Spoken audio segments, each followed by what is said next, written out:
Minsan o kadalasan sa sobrang busy mo sa buong araw, di mo na talaga mahaharap na pumunta ng bangko para pumila at makipagsabayan pa sa maraming tao. Kaya naman, buti na lang napaka-convenient ang BPI dahil anytime pwede ka makapag-deposit sa bank account mo. At ang pinakagusto ko dito ay real-time pa napapasok sa account mo yung pera na dineposit mo.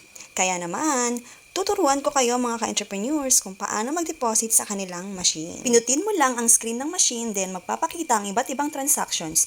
Piliin mo lang ang deposit cash, then click BPI.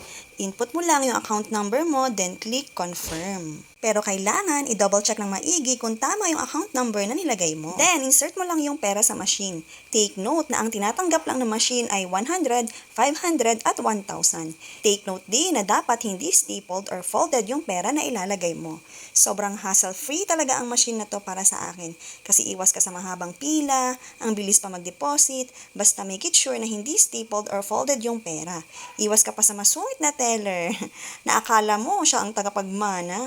Sinong relate dyan? At kung okay na yung total ng deposit mo, click deposit. O kaya naman, kung kulang pa, add cash. At tada! After 1,000 years, successful na ang transaction mo. Kaya ano pang inaantay mo ka-entrepreneur? Mag-open ka na rin ng BPI account. O siya, hanggang dito na lang. See you sa next mini vlog.